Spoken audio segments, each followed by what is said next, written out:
Hello students.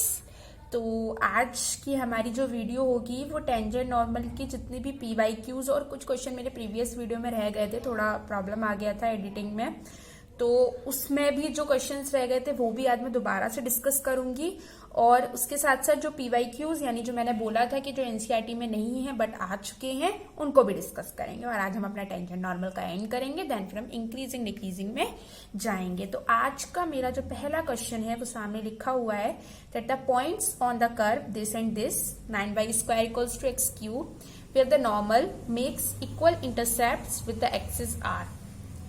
सबसे पहले तो किसी भी लाइन की जो इंटरसेप्ट फॉर्म होती है, यानी अगर हम देखें जो हमने स्ट्रेट लाइन में पढ़ी थी वो क्या होती है, x/a plus y/b equals to 1 होती है। ठीक है, अब वो बोल रहा है इक्वल इंटरसेप्ट, तो मैं इक्वल इंटरसेप्ट मान सकती हूँ कि a इक्वल्स टू b। सो मैं आसानी से बोल सकती हूँ कि x/a plus y/a equals to 1 लिख सकती हूँ ना।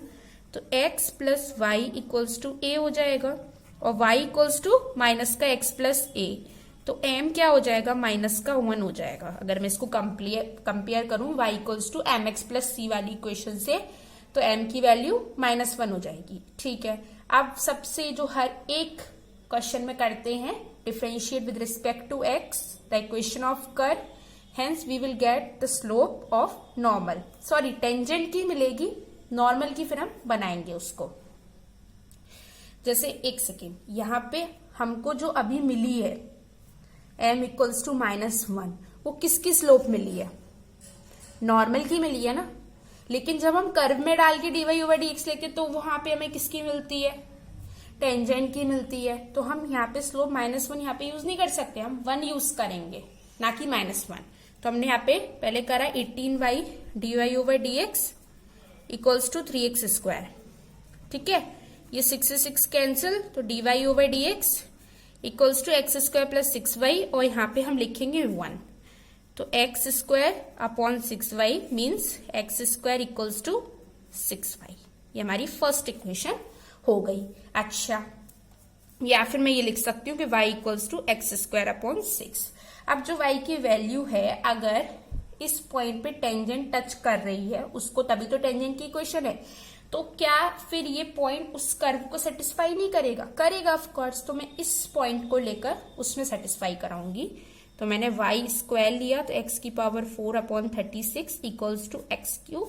ये 4 से 4 कैंसिल आउट, x की power 4 equals to 4x³, x की पावर 4 माइनस का 4x³ equals to 0, x³ common लेंगे तो यहाँ x माइनस 4 इक्वल्स टू 0 बचेगा। तो x की या तो 0 हो जाएगी या 4 हो जाएगी, दो वैल्यू हमारे पास आती है। ठीक है, अच्छा, अगर x 0 है तो y भी 0 होगा, है ना, तो एक y 0 हो गया। अब अगर x 4 है तो 4 जा 64 का क्यूब 64/9, यानी जो y² होगा वो 64/9 होगा। तो y की वैल्यू यहाँ पे दो पॉसिबल है, प्लस माइनस 8/3 दोनों हो सकती है। मैंने पहले बोला था एक भी पॉइंट छोड़ना नहीं है, सब लेके कंसीडर करना है, चाहे वो प्लस का हो चाहे माइनस का हो। लेकिन यहाँ पे x इक्वल्स टू 0 और y इक्वल्स टू 0 वैलिड नहीं हो पाएंगे। क्यों?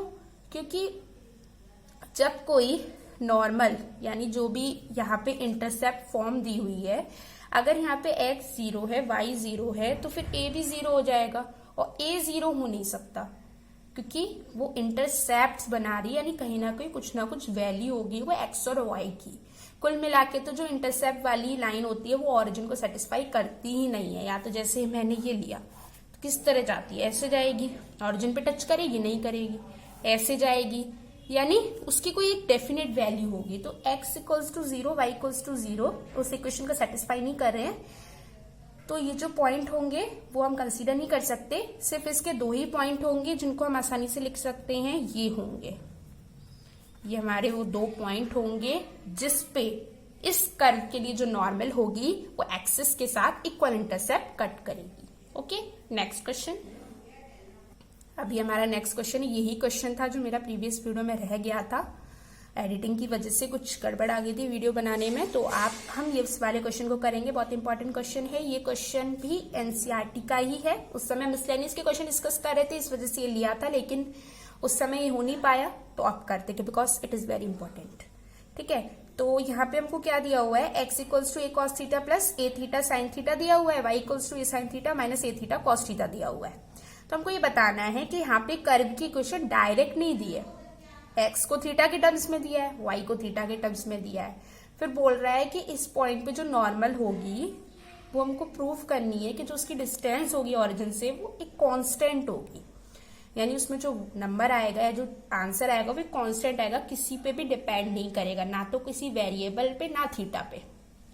ठीक है, तो सबसे पहले तो हम dy ओवर dx निकालेंगे। वो कैसे निकालेंगे, it's a differentiation of parametric function जो हमने पहले पढ़े थे, यानी x को पहले थीटा के रिस्पेक्ट में, y को पहले थीटा के रिस्पेक्ट में, then we will take dy over dx। तो dx ओवर डी थीटा लेते हैं, dx ओवर डी थीटा, तो a cos थीटा का क्या हो जाएगा, माइनस का a sine theta plus a, अब थीटा साइन थीटा में हम प्रोडक्ट रूल लगाएंगे, a cos theta plus sine theta, a sine theta minus a sine theta cut जाएगा, बचेगा कितना, सिर्फ a थीटा cos थीटा। ठीक है, अब dy over d theta equals to a cos theta minus a theta into minus sine theta plus cos theta, again a cos theta minus a cos theta cancel हो जाएंगे, तो बचेगा कितना, सिर्फ a theta sine theta. हमें dy over dx चाहिए, हम दोनों को डिवाइड लगा देंगे, तो ये ए थीटा साइन थीटा अपॉन ए थीटा कॉस थीटा हो जाएगा, यानी जो टेंजेंट की स्लोप आई वो टेन थीटा ही, लेकिन हमें क्वेश्चन में टेंजेंट नहीं नॉर्मल लेके चलना है। यहाँ पे बहुत गलती हो जाती है, कोई टेन थीटा लेके कंसीडर कर लेते, फिर आंसर नहीं आएगा, वहां नॉर्मल लिखा हुआ है, तो आपको नॉर्मल की स्लोप निकालनी होगी, जो कि होगी टेन थीटा इंटू नॉर्मल की स्लोप इक्वल्स टू -1, यानी जो m नॉर्मल आएगा वो आएगा माइनस का कॉट थीटा। ठीक है, अब हम इक्वेशन लिखेंगे, तो आपके पास y1 x1 तो ऑलरेडी गिवन है, x1 ये होगा, y1 ये होगा, स्लोप ये रही, पूरी इक्वेशन बनाते हैं, y minus a sine theta plus a theta cos theta equals to minus का cos theta upon sine theta, और यहाँ पे x minus a cos theta minus का ए थीटा साइन थीटा, ये आ गया हमारे पास। ठीक है, साइन थीटा को मैं इधर ट्रांसफर कर देती हूँ, कॉस को इधर अंदर मल्टीप्लाई कर देंगे, आसानी से हो जाएगा पूरा। ये हो जाएगा y साइन थीटा माइनस का a sine square theta plus a theta cos theta sine theta, और यहाँ पे हो जाएगा माइनस का एक्स कॉस थीटा प्लस का a cos square theta plus a theta sine theta cos theta, ये इससे कैंसिल आउट, इधर पहुंच गया ये x cos theta plus y sine theta, और वो उधर पहुंच गया, तो a sine square theta plus a cos square theta, a हो जाएगा, ए कॉमन लेंगे तो sine square theta plus cos square theta 1 होता है। ये हमारी इक्वेशन आ गई नॉर्मल की। इसका एक पॉइंट है 0, उससे हमें इसकी डिस्टेंस निकालनी है। कैसे निकालते हैं, एक्स का कोफिशिएंट, वाई का कोफिशिएंट इंटू दैट पॉइंट, ये होती है ना फॉर्मूला, क्या होता है, a x plus b y plus c, अगर है तो, अगर जो कांस्टेंट है वो लगा दो फिर यहाँ पे, under root a square plus b square plus c square, लेकिन यहाँ पे तो 2 वेरिएबल का ये कंसीडर ओनली, तो आप जब इसका मल्टीप्लाई करोगे 0 ही आएगा, इसका भी मल्टीप्लाई करोगे 0 ही आएगा, सिर्फ डी बचेगा यानी ए बचेगा, मैंने ए लिखा। और इसके कॉफिशिएंट का अगर हम स्क्वायर ले, यानी cos square theta plus sign square theta, वो कितना आएगा, वो 1 आ जाएगा। Cos square theta plus sign square theta कितना आ जाएगा, 1 आ जाएगा, ये 1 आ गया, तो बस ये यानी ए यूनिट्स दूर होगा, और ए हमारा एक कांस्टेंट टर्म है। जो क्वेश्चन हमसे कह रहा था वो हमने प्रूफ कर दिया कि जो नॉर्मल होगी वो एक कांस्टेंट डिस्टेंस पे होगी from origin. Now next question, अब हमारा ये नेक्स्ट क्वेश्चन है कि 2 कर्व दिए हुए हैं, हमको एक कंडीशन बतानी है कि दोनों ऑर्थोगोनली इंटरसेक्ट करनी चाहिए, यानी दोनों के टेंजेंट जो है वो आपस में परपेंडिकुलर होने चाहिए। कुल मिला के दोनों के स्लोप निकाल के इनटू करके -1 करेंगे और फिर रिलेशन को एस्टैब्लिश करेंगे। तो सबसे पहले ऊपर वाली इक्वेशन को अगर मैं एक्स के रिस्पेक्ट में डिफरेंशिएट करूं तो x square upon a square का कितना हो जाएगा, 2x upon a square minus 2y upon b square और dy ओवर dx, और 1 का कितना हो जाएगा, 0 हो जाएगा, ये कैंसिल आउट हो गया। तो dy over d x y upon b square equals to x upon a square, तो dy ओवर डी एक्स जो है वो आएगा b square x upon a square y. अब दूसरे का देखें, इसका मैंने किया तो x dy over d x product rule plus y equals to 0, यानी dy ओवर डी एक्स जो है वो आ गया हमारे पास माइनस का y अपॉन एक्स। दोनों के स्लोप को लेंगे, इंटू करेंगे, इक्वल्स टू -1 कर देंगे, माइनस का y upon x equals to b square upon a square into x upon y, x से एक्स कैंसिल आउट, वाई से y cancel out, equals to -1, minus से minus cancel out, it means b square equals to a square. ये होगी हमारी necessary condition for this curve to intersect orthogonally. Okay, now next question हमारा ये है कि find the equation of the tangent to the curve. Curve की equation दी हुई है, पॉइंट दिया हुआ है, पॉइंट न्यूमेरिक फॉर्म में नहीं है, वेरिएबल फॉर्म में है, दैट इज x1 y1, जिसको हम पुट करते हैं dy ओवर dx निकालने के लिए। तो पहले तो इक्वेशन निकालनी है, उसके बाद फिर हमको ये बताना है कि उस टेंजेंट के लिए जो इंटरसेप्ट होंगे, यानी x intercept as well as y intercept, उन दोनों का सम जो होगा वो एक कांस्टेंट टर्म होगा, ये भी बताना है। तो पहले इक्वेशन, देन फिर ये चीज प्रूफ करनी है। ओके, तो सबसे पहले differentiate the equation of curve with respect to x। मैंने इसको x के रेस्पेक्ट में डिफरेंशिएट किया तो 1/2 अंडर रूट एक्स, पावर आ गया, ये पावर कम हो गया, अरे बहुत दिन हो गया बताते बताते, अब तो हैबिट हो जाती है करने की। dy over dx equals to 0 हो गया, ठीक है।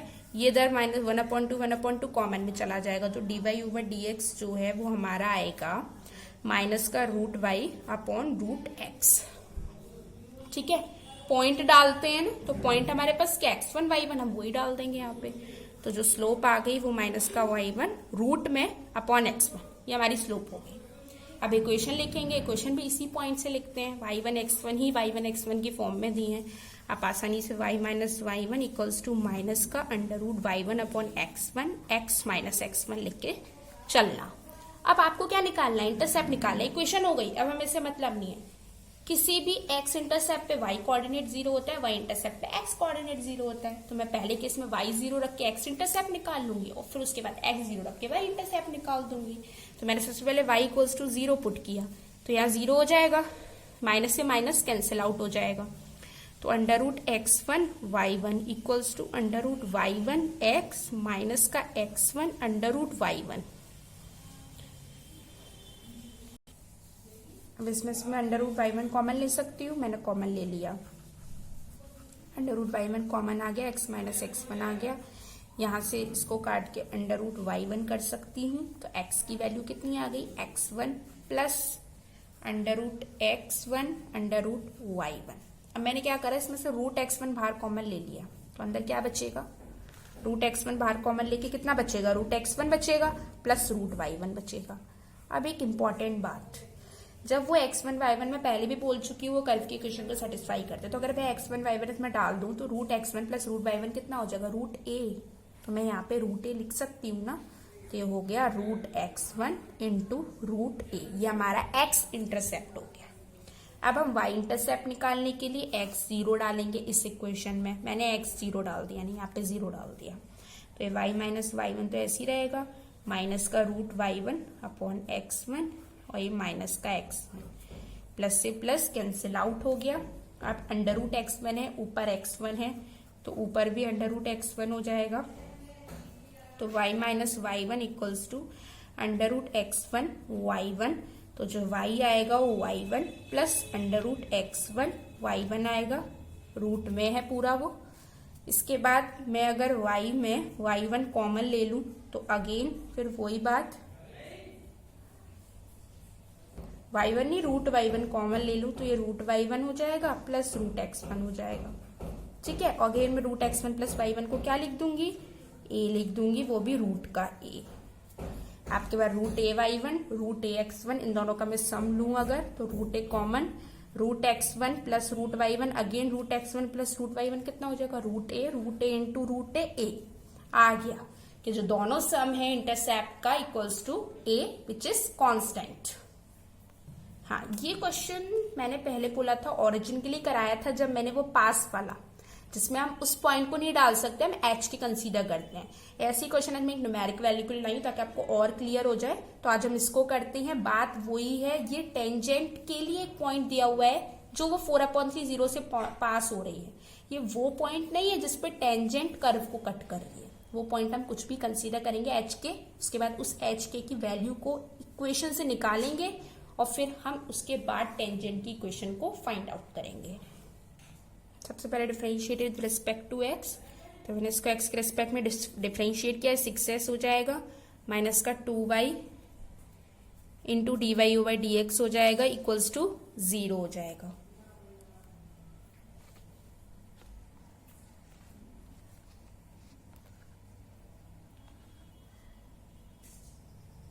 तो बस 6x को मैंने यही लिखा और 2y dy/dx को मैं इधर ले गई, तो जो dy/dx होगा वो 6x/2y आएगा। ठीक है, अब यहाँ पे मैं x की जगह 4/3 और y की जगह 0 नहीं डाल सकती। मैं एक जनरल पॉइंट कंसीडर करूंगी। मैंने h के कंसीडर करा, उधर भी h के कंसीडर कराता है, इधर भी कर लेती हूँ। तो 6h/2 के कंसीडर हो गए, यानी 3h/k। ये हमारी स्लोप आएगी उस पॉइंट के लिए जिस पॉइंट पे वो टेंजेंट उस कर्व को टच कर रही है। ओके, अच्छा अब हम क्या करेंगे, अब हम उस टेंजेंट की इक्वेशन लिखेंगे एट एच के। तो क्या डालेंगे हम, y minus k equals to 3h/k x minus h। अब इसमें हम x और y की जगह उसको डाल सकते हैं क्योंकि वो एक कॉमन पॉइंट है, टेंजेंट की इक्वेशन को भी सेटिस्फाई करेगा। तो y तो 0 आएगा, तो 0 minus k equals to 3h/k और x की जगह क्या आएगा 4/3 माइनस का h। के उधर जा सकता है, ट्रांसफर हो सकता है उधर, मैंने ट्रांसफर कर दिया इसको। तो ये माइनस का k स्क्वायर हो जाएगा इक्वल्स टू 4h हो जाएगा माइनस का 3h स्क्वायर हो जाएगा। ठीक है, या फिर आप इसको k square equals to 3h square minus का 4h भी लिख सकते हो। अब इसके बाद अब अगर हम h और k को उस कर्व में भी सेटिस्फाई करा सकते हैं, मैं अगर यहाँ डालती, मैंने इसको भी ऐसे ही छोड़ दिया, तो क्या हो जाता 3h स्क्वायर माइनस का k स्क्वायर इक्वल्स टू 8 हो जाता। यही तो हो जाता। अगर मैं 3h स्क्वायर माइनस का k स्क्वायर ले लूं, 4h इधर आ जाएगा, तो 4h मतलब 8 हो गया। तो h की वैल्यू कितनी आ गई, 2 आ गई। ठीक है, अब h की वैल्यू 2 डाल के मैं k की वैल्यू निकालूंगी। मैंने h की वैल्यू यही डाल दी 2, तो 2 2 जा 4 3 जा 12 minus 8 4 means k will be either +2 और -2। 2 वैल्यूज की आई +2 या -2। तो फिर हम बोल सकते हैं कि जो पॉइंट होंगे वो 2 पॉइंट होंगे, एक तो 2 2 एक 2 -2, और जो उसकी स्लोप होगी वो 3h/2k है, तो उसके लिए अलग होगी, उसके लिए अलग होगी। अब आपके पास सब कुछ आ गया, h k भी आ गया, स्लोप भी आ गई। अब तो आप इक्वेशन निकाल ही सकते हो। इतना मैं पॉज कर सकती हूँ, होप सो। नेक्स्ट क्वेश्चन हमारा वो एक इम्पॉर्टेंट है, उसके बाद फिर अपनी क्लास एंड करेंगे। हमें ये शो करना है कि जो कर्व्स हैं x y equals to a square, x square plus y square equals to 2a square, एक दूसरे को टच कर रहे हैं। अब पहले हम ये मान लेते हैं कि ये दोनों कर्व एक दूसरे को टच कर रहे हैं। ठीक है, उसके बाद फिर मैं एक कंडीशन दिखाऊंगी, उससे प्रूफ हो जाएगा कि yes they will touch each other. तो मैंने सबसे पहले क्या मान लिया कि ये दोनों एक दूसरे को टच करें। इसका मतलब मैं अगर वाई स्क्वायर या एक्स स्क्वायर की वैल्यू एक दूसरे से लूं तो दूसरे में सब्सटीट्यूट कर सकती हूँ आसानी से, कोई दिक्कत नहीं आनी चाहिए करने में। तो मैंने क्या करा कि यहां से वाई की वैल्यू ली। ठीक है, तो वाई की वैल्यू यहाँ पे कितनी आएगी, a² आएगी, उसको मैंने यहाँ पे पुट कर दिया। तो x² plus a⁴/x² equals to 2a²। ठीक है, अभी x⁴ plus a⁴ equals to 2a²x²। तो 2a²x² माइनस का x⁴ equals to a⁴। x² मैंने बाहर लिया तो 2a² minus x² equals to 0 होगा, सॉरी a⁴ होगा। इसके बाद क्या करेंगे, वैसे आप इसको क्वाड्रेटिक बना के कर सकते हो, लेकिन मुझे एक चीज नजर आ गई यहाँ पे करने में।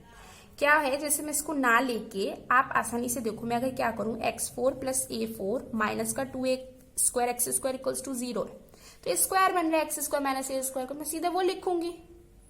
आप वैसे करना चाहो वैसे कर लेना, पर मैं तो अभी आसान ढूंढती हूँ ना, जितना आसान मुझे मिल सके। तो x की वैल्यू प्लस माइनस ए दोनों हो सकती है, दो वैल्यू x की आ गई, और उसी ही के करस्पॉन्डिंग y की भी दो वैल्यू आएंगी। अगर मैं x a डालूंगी, जैसे मैंने प्लस ए डाला x यहाँ पे, तो y a आएगा। अगर मैंने x माइनस ए डाला तो y माइनस ए आएगा। इसका मतलब y की भी दो वैल्यू हो गई प्लस माइनस ए, दोनों के x प्लस माइनस ए, y प्लस माइनस ए, दोनों क्लियर हो गया। अब आगे क्या करना है वो देखते हैं। अब हम क्या करेंगे, इस कर्व की स्लोप निकालेंगे, टेंजेंट की, कर्व की नहीं, टेंजेंट की स्लोप निकालेंगे। तो हमने क्या करा, x y equals to square लिया, तो x d y over d x हो जाएगा, प्लस वाई हो जाएगा इक्वल्स टू 0 हो जाएगा, d y over d x equals to minus का वाई अपॉन एक्स। ठीक है, और इसके बाद फिर मैंने इसकी भी स्लोप निकाल ली, जो ये दिया हुआ है इसकी भी निकाल ली, तो ये 2x plus 2y d y over d x equals to 0 हो गया। इसका आंसर माइनस का x अपॉन वाई आ जाएगा। अब आप खुद देखो, मैं पहले क्या करती हूँ, ए पॉइंट डाल के देखती हूँ। जब मैंने ए दोनों में पॉइंट डाला, ए अपॉन ए, तो इसका आंसर कितना आएगा, -1। इसका भी आंसर कितना आएगा, -1। माइनस ए डाल के देखूंगी तो भी आंसर कितना आएगा, -1, तो भी कितना आएगा आंसर, -1। इसका मतलब दोनों टेंजेंट की स्लोप दोनों ही पॉइंट पे सेम आ रही है। इसका मतलब दोनों के पास एक कॉमन टेंजेंट है, और अगर दोनों के पास एक कॉमन टेंजेंट है, इट मीन्स कि वो दोनों एक दूसरे को टच कर रहे हैं। और वो जो पॉइंट है एक दूसरे को टच करने का, वो प्लस माइनस ए ही है। मैंने दोनों करके दिखा दिया, आप माइनस ए भी डाल के देख लो, आप प्लस ए भी डाल के देख लो। दोनों केस में जो उनकी स्लोप है वो सेम ही आ रही है ना। हमको यही प्रूफ करना था, आप इतना प्रूफ कर देंगे, इट मीन्स इस बात सही है कि वो कर्व एक दूसरे को टच कर रहे हैं। पहले हम कंसीडर करके चलते कि वो टच कर रहे हैं, फिर उसके बाद हमने ये भी दिखा दिया कि जब वो टच कर रहे हैं तो उनके पास एक कॉमन टेंजेंट भी है। इट मीन्स ये बात पक्की है कि वो दोनों एक कर्व एक पॉइंट पे टच कर रहे हैं, जो कि हमें उन दोनों के पॉइंट ऑफ इंटरसेक्शन से मिला, क्योंकि उस पे डालने वाली टेंजेंट की स्लोप एक है, सेम है। इसका मतलब वो टेंजेंट एक ही है, अलग अलग नहीं है। तो बस ये जितने भी क्वेश्चन मैंने कराए सारे इंपॉर्टेंट थे, बहुत आ चुके हैं प्रीवियस ईयर बोर्ड में, और मैंने सब करा दिए हैं with tricks, explanation, everything. Hope आपको टेंजेंट नॉर्मल अच्छे से क्लियर हुआ होगा। आगे हम अपने अगले लेक्चर में इंक्रीजिंग सोचेंगे। अगर आपको मेरी वीडियो अच्छी लगे, प्लीज लाइक सब्सक्राइब करें। Thank you for watching my video. Okay, bye.